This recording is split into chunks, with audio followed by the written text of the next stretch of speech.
হড়বড় করে তোমরা কিন্তু লাইফের অনেক কিছু নষ্ট করছো। আমি নিউ জেনারেশনের উদ্দেশ্যে বলছি এবং ডিজিটাল যুগের ছেলে মেয়েদের জন্য বলছি। তোমরা হড়বড় করে প্রেম করছো, হড়বড় করে বিয়ে করছো, হড়বড় করে ডিভোর্স হয়ে যাচ্ছে।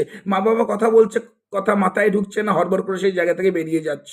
যে কোনো কাজ করছো, হড়বড় করে পরীক্ষা দিতে যাচ্ছ, হড়বড় করে, যার জন্য রেজাল্টের তার প্রভাব পড়ছে, জানা জিনিস ভুল করে আসছো।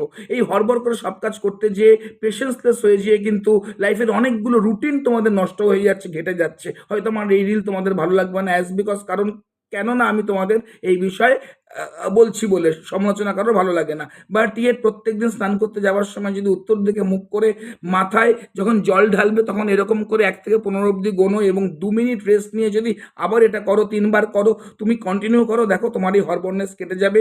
সাকসেস পাওয়াটা বড় কথা না, সাকসেস ধরে রাখাটা বড় কথা। সেই সাকসেস কিন্তু তোমার হাত থেকে বেরিয়ে যাবে না। এছাড়া প্রতি শুক্রবার দিন রাত্রি 12:30 ইটমানন্দা অনুষ্ঠান দেখতে বলো না প্লিজ।